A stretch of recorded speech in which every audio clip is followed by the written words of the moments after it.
नाथ जी, नांदेड़ से। राधे राधे। राधे राधे महाराज जी। महाराज जी, प्रभु कृपा से सब कुछ ठीक है, कोई विशेष चिंता नहीं है, बट एक ओवर थिंकिंग की समस्या बनी रहती है और मन में हमेशा इसको मृत्यु ठीक करना है तो नाम जप शुरू कर दो।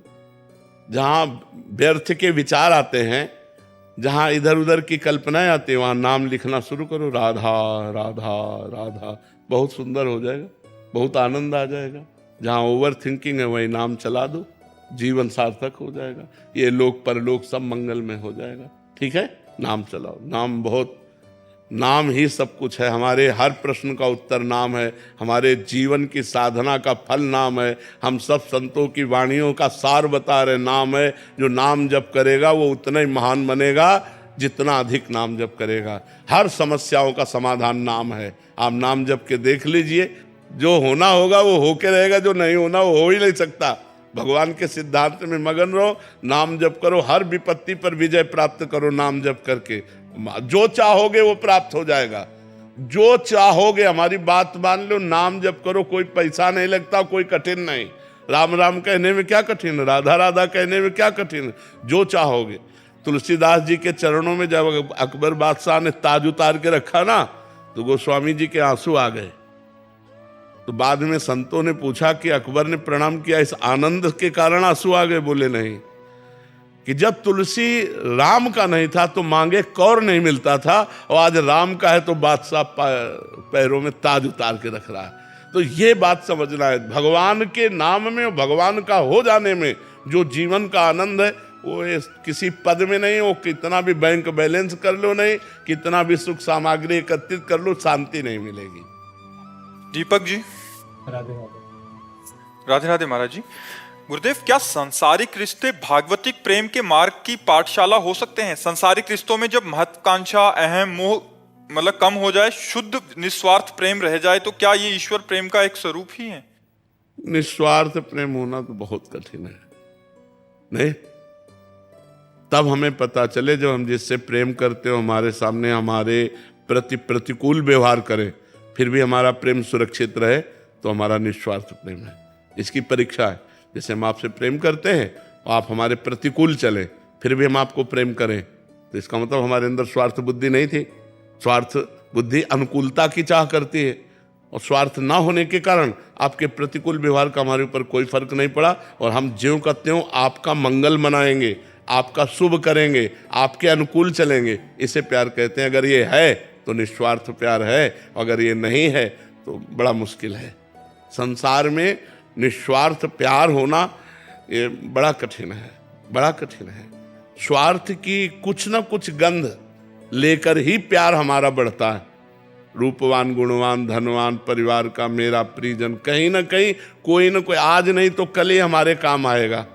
जब ये बिल्कुल बातें ना हो और वो हमारे साथ प्रतिकूल व्यवहार करे, हमारी निंदा करे, हमको दुख पहुंचाना चाहे, हमारी हानि कर दे, और फिर भी हम प्यार करें, उसे निस्वार्थ प्यार कहते हैं। समझ में आ रहा है आप जी? अंशुल जी। राधे राधे। राधे राधे महाराज जी। महाराज जी, मेरा प्रश्न है कि अगर हमें किसी सामान्य व्यक्ति से प्रेम होता है तो हमें उसका चिंतन निरंतर होता है। यदि हमें पता चले वो व्यक्ति भी हमसे प्रेम करता है तो ये चिंतन दुगना हो जाता है, उसके चिंतन में ही आनंद प्राप्त होने लगता है। महाराज जी, ऐसे ही श्री जी से प्रेम क्यों नहीं हो रहा? महाराज जी, ये मन इतना शैतान क्यों? अपनी पहली बात पे आओ।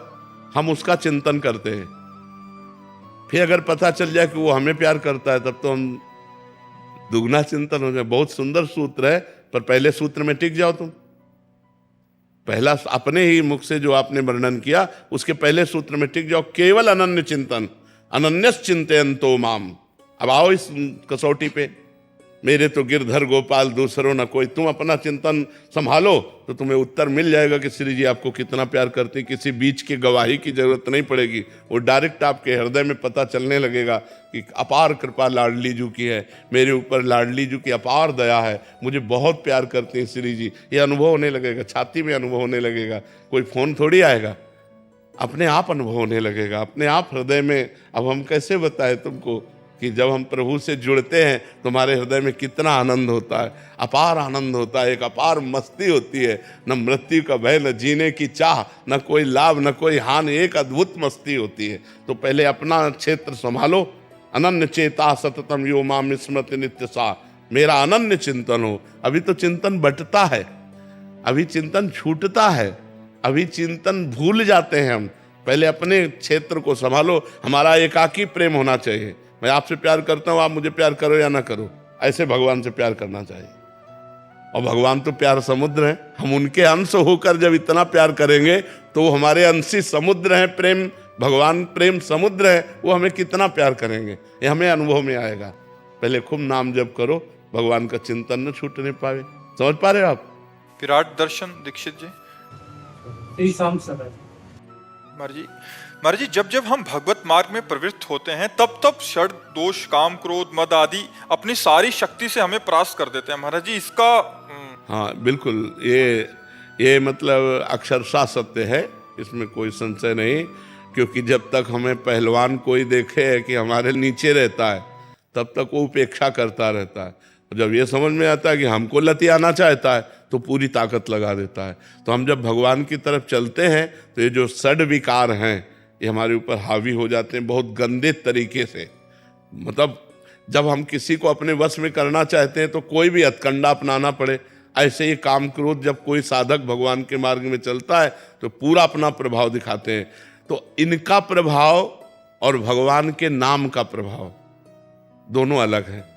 ये प्राकृतिक हैं, मात्रा स्पर्शास्तु कौन्ते शीतोष्ण सुख दुखदा आगमा पाइनो अनित्यास, ये दो बातें इनमें हैं। ये आने जाने वाले हैं, स्थायी टिक नहीं सकते। काम क्रोध स्थायी नहीं टिकते, ये आने जाने वाले हैं, हर समय थोड़ी बने रहते हैं। आगमा पाइनो भगवान के वचन है, आगमा पाइनो, और अनित्यास ये नाशवान है। और नाम टिकाऊ चीज है, नाम अविनाशी है, नाम आनंद समुद्र है, नाम महाबल है। सुमिर पवन सुत पावन नामू अपने बस करी राखे रामू। जब भगवान को अधीन कर सकता है तो काम क्रोध क्या चीज है? जब भगवान को अधीन कर सकता है नाम जापक तो काम क्रोध क्या चीज है? काम क्रोध तो अपने आप गुलाम बन जाएंगे। पर डट के नाम होना चाहिए, केवल बातों से अधीन होने वाले नहीं। डट के नाम जप करो और सहन करो। तास तितिक्षस्व भारत आगमा पाइनो अनित्यास तास तितिक्षस्व भारत। भारत का अर्जुन को संबोधन करते हुए भगवान कह रहे हैं इनको सहो। सहने से ये नष्ट हो जाते हैं, भोगने से ये प्रबल हो जाते हैं। और हमारा मन कहता है भोगने से शांति मिल जाती है, और त्यागात शांति निरंतरम। भगवान कह रहे हैं इनके त्याग से शांति मिलती। भोगने की इच्छा का त्याग करने से परमार्थ पुष्ट होता है, और भोगने की इच्छा होने पर भोगने से संसार पुष्ट होता है, काम पुष्ट होता है, क्रोध पुष्ट होता है। इसलिए बहुत सावधान। सबसे पहली गलती काम को बढ़ावा देने की है, विषयों का ध्यान करना, विषयों का चिंतन करना। ध्यायतो विषयान पुंसान संगास तेसूप जायते। जहां हम विषयों का चिंतन करते हैं तो वही भोगने की इच्छा प्रबल हो जाती है, और जहां इच्छा प्रबल हुई तहां काम अपना तांडव मचा देता है। ध्यायते विषयान पुंसा संगास तेसूप जायते संगात संजायते कामा कामात क्रोधो भी जायते क्रोधात भवति सम्मोहा सम्मोहा स्मृति विभ्रमा स्मृति भ्रंशात बुद्धिनाशो बुद्धिनाशात प्रणश्यति। वो भ्रष्ट हो जाता है। इसलिए विषयों का ध्यान नहीं, भगवान का ध्यान होना चाहिए, प्रभु का चिंतन होना। अगर साथ साथ में विषयों का चिंतन चल रहा है तो हमारी हानि नहीं कर पाएगा, लेकिन केवल विषय चिंतन चल रहा है वो हमारी हानि कर देगा। हम साधक को चाहिए कि जैसे विषय चिंतन चल रहा है, अब गुणों के वशीभूत अंतःकरण है, मान लो काम का चिंतन कर रहा है तो राम का चिंतन न छूटने पावे, तो काम हमारे ऊपर हावी नहीं हो पाएगा। और अगर भगवान का चिंतन छूट गया तो कहे हनुमंत विपत्ति प्रभु सोई जब तक सुमिरन भजन। ये बात पकड़नी चाहिए, हनुमान जी महाराज की है। जब सुमिरन भजन छूट गया उसी समय कोई न कोई माया फंसा लेगी। तो हमें नाम निरंतर जपना है। पूनम जी गुरुग्राम से। जय जय श्री हरिवंश। महाराज जी राधे राधे श्री हरिवंश। प्रभु जी त्रिगुणातीत स्थिति क्या है? गुण गुणों में वर्त रहे हैं, इस स्थिति को और अधिक स्पष्ट समझाने की कृपा करें महाराज जी। पहले तो अंतःकरण पवित्र होना चाहिए। जैसे अंतःकरण में हमारे 4 पार्ट हैं। बुद्धि का काम है निश्चय करना, मन का काम है संकल्प विकल्प करना, चित्त का काम है चिंतन करना, अहंकार का काम है क्रिया को स्वीकार करना, भोगों का भोक्ता बनना। ये पूरा डिपार्टमेंट गंदा है हमारा। बुद्धि ने निश्चय कर लिया है शरीर में, पदार्थ में, वस्तु में, धन में, पद में, इसमें सुख है और शांति है। गलत निश्चय। हमारे मन ने 5 ज्ञानेंद्रियों के साथ संसार के भोगों को भोगना ही लक्ष्य बना लिया। गलत मन का निर्णय। हमारा चित्त वस्तु, व्यक्ति, स्थान, भोग, रुपया, पद, प्रतिष्ठा इसी के चिंतन में लगा रहता है। गलत चिंतन। हमारा अहंकार दासत्व भाव में भगवान के न जाकर भोक्तृत्व भाव में आकर के मैंने ये भोगा, मैं ये भोग सकता हूँ, मैं ये भोगूंगा, मैंने ये किया, मैं करता हूँ, मैं कर सकता हूँ। बस इन्हीं गंदगी के कारण हम 3 गुणों में फंस गए। कभी सत्वगुण का चक्र तो शांत, दया, करुणा। कभी रजोगुण का चक्र तो भोग, वासना, धन संपत्ति की चाह।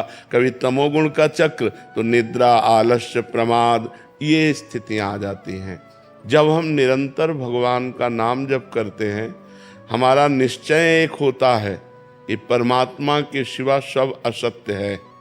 जैसे हमारा ये शरीर है, किसी पद में है, कुछ भी व्यापार, नौकरी, धन संपत्ति के लिए जो हम कर रहे हैं, जो भी धन संपत्ति प्राप्त हो रही है, जो भी हम भोग रहे हैं, एक स्वाप्निक है। अभी शरीर छूटा, आपका पद गया, बैंक बैलेंस यहीं रहेगा, परिवार छूट गया, केवल आप निकल करके गए और आपके साथ जो पाप और पुण्य सामग्री है वो। अब इसके बाद हमें कौन सी योनि में डाला जाएगा हमें कुछ पता नहीं। ये गुणों के चक्र में हमारा बार बार जन्म, बार बार मरण, बार बार माँ के गर्भ में जाना, बार बार कर्मों के चक्र में फंस के भोग भोगना, यही चला आ रहा है अनादिकाल से। अब हमें अवसर मिला है मनुष्य जन्म में कि हम इस चक्र को सुधार सकें। पूरा काट दें ये तो कोई महापुरुष काट सकता है, सुधार सकें।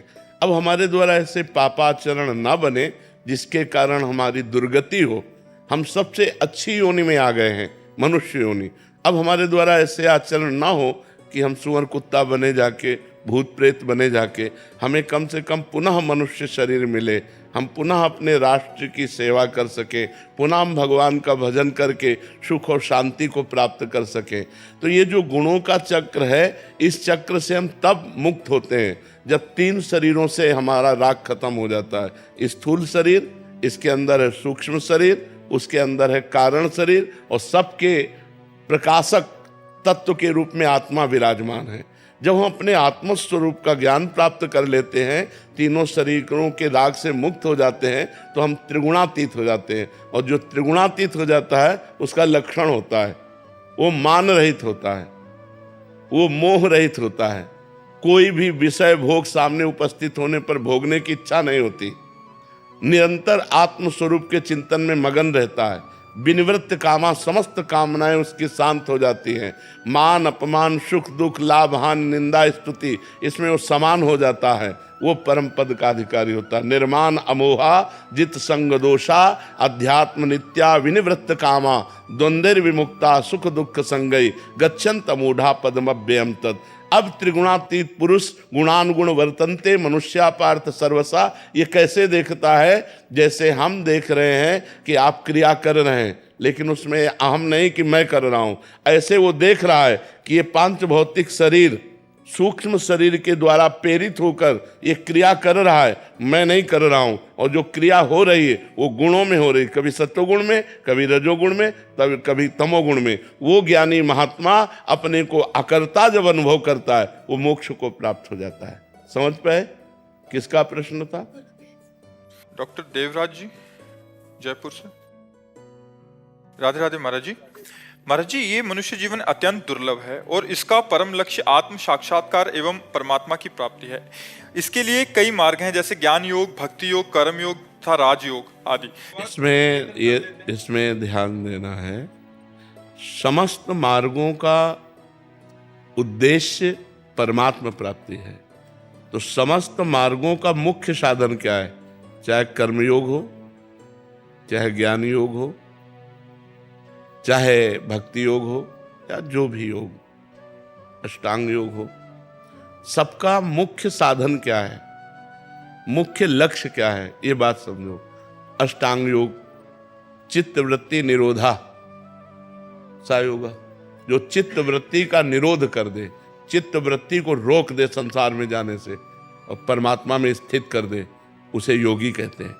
कहते हैं ना, ज्ञान ब्रह्म सत्यम जगन मिथ्या, जो इस संसार के चिंतन को छोड़ करके चिंतन शून्य आत्मस्वरूप में रति कर ले, वो ज्ञानी। कर्मयोगी शरीर के द्वारा संपूर्ण चेष्टा करते हुए भगवान का स्मरण करना, सच्चिदानंद भगवान का जो विश्व रूप भगवान है, सबकी सेवा करना और निरंतर भगवान के स्मृति में रहना।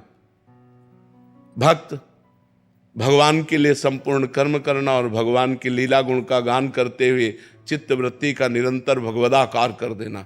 मुरारी पादार्पित चित्त वृत्ति। सब योग का फल एक ही आया ना, संसार का चिंतन छूट जाए और भगवान का चिंतन बन जाए। भगवान स्वयं कहते हैं, जो मेरा सतत प्रेम पूर्वक भजन करता है उसे मैं बुद्धि योग प्रदान करता हूं। भगवान के वचन है, भजताम प्रीति पूर्वकम ददामि बुद्धि योगम तम येन मामुपयांत थे तेषाम सतत युक्ता नाम। भगवान करे सतत युक्त होकर भजताम प्रीति पूर्वकम तो ददामि बुद्धि योगम तम येन मामुपयांत। प्रेम पूर्वक राधा राधा कृष्ण कृष्ण राम राम राम हम जप रहे हैं और शरीर से भागवतिक चेष्टाएं जो भगवान के लिए मंगलमय हो रहे हैं, चाहे गृहस्थ हो चाहे विरक्त हो, निश्चित भगवत प्राप्ति हो जाएगी। अब संसार का चिंतन नहीं छूटा तो उसे भोगी कहते हैं, योगी नहीं कहते। चाहे प्रेम योगी हो, चाहे भक्ति योगी हो, चाहे ज्ञानी योगी हो, चाहे कर्म योगी हो, चाहे अष्टांग योगी हो, योगी, योग का तात्पर्य है संसार का चिंतन छूटना और भगवान का चिंतन सतत होना। भगवान का चिंतन होना चाहिए, चाहे वो पैंट शर्ट में हो, चाहे बाबा जी के भेष में हो। अगर चिंतन भोगों का हो रहा तो विषयी है, चिंतन भगवान का हो रहा तो संत है। भगवान ने जब विभीषण जी पधारे तो कहा, तुम सारीखे संत प्रिय मोरे धरऊं देह नहीं आन निहोरे। विभीषण जी को भगवान ने संत कहा। भगवान श्री राम जी ने क्या वेशभूषा थी, लंकाधिपति रावण के प्रधानमंत्री और उनके छोटे भाई थे, बिल्कुल राज वेशभूषा, लेकिन आचरण संत के थे। संपूर्ण चित्तवृत्ति भगवान राम में रंगी हुई थी। तो भगवान ने कहा, तुम्हारे जैसे संतों के लिए मैं अवतार धारण करता हूं। तुम सारीखे संत प्रेमोरे धरो देह नहीं आन्नी हो रे। जब रावण ने लात मारी विभीषण जी को तो विभीषण जी ने साधुता का दर्शन कराते हुए कहा, तुम पितु सरिस भले ही मोहि मारा पर राम भजे हित नाथ तुम्हारा। तुम्हारा मंगल होगा यदि वो लात मार रहे हैं और वो मंगल बता रहे हैं। तो भगवान शंकर ने विभीषण जी को संत कहा। उमा संत कै इहई बड़ाई मंद करत जो करे भलाई। रावण मंद कर रहा है, लात मार रहा है और विभीषण जी भलाई करे, यही संत। भगवान शंकर ने भी संत कहा और भगवान राम जी ने भी संत कहा। तो हम ये ना सोचे कि हम गृहस्थ में हैं, हमें भगवत प्राप्ति नहीं हो सकती, हम गृहस्थ में हम भगवान को प्राप्त नहीं कर सकते, ऐसा सिद्धांत नहीं। कर्म करो और भगवान के लिए करो और नाम जप करो, बस हो गई भगवत प्राप्ति। हम कर्म अपने लिए करते हैं तो उसमें पाप कर्म बन जाते हैं, और जब हम कर्म भगवान के लिए करेंगे तो वो कर्म निष्पाप होगा। डरेंगे हम कि हम भगवान को ऐसा पाप कर्म कैसे समर्पित कर सकते हैं। तो मदर्थ कर्म, भगवद अर्पणम जो कर्म किया जाता है वो मोक्ष प्राप्ति का हेतु होता है। जो अपने लिए किया जाता है वो बंधन कारक होता है। तो इसलिए भगवद अर्थ कर्म करो और भगवत नाम जप करो, भगवत नाम कीर्तन करो, भगवत गुणगान करो, भगवत लीला कथा सुनो, इसी से भगवत प्राप्ति हो जाएगी। क्या हम- कहना हम चाहते हैं? जैसे गृहस्थ जन कभी कभार तो भजन कीर्तन कर लेते हैं, कभी ज्ञान प्राप्ति के लिए पुस्तकें पढ़ने लग जाते हैं, कभी संतों का प्रवचन सुन लेते हैं, कभी ध्यान हम योग आपको में चले सार जाते बात बता दी, समझ में आ गई ना? प्रश्न पूरा चाहे जो कुछ कर डालो, उसका उत्तर पहले ही आपके पास है कि हर योग का फल है संसार का चिंतन छोड़कर भगवान के चिंतन में मस्त होना। बढ़िया मार्ग है कलयुग केवल नाम आधारा, सुमिर सुमिर नर उतरे पार। बस खूब नाम जप करो भगवान का, और शरीर से नौकरी व्यापार जो भी आपके कार्य हैं उन कार्यों को करो, और उन कार्यों को कृष्णार्पणम मस्तु। क्या जाता है? मान लो 4 घंटे हम काम में बिजी रहे, इसके बाद हे भगवान ये 4 घंटे का समय मैं आपको अर्पित करता हूं, क्या जाता है? ये महाभागवत धर्म है। जो कर्म भगवान को समर्पित कर दिया जाता है और भगवान का स्मरण किया जाता है, इसी से भगवत प्राप्ति हो जाती है।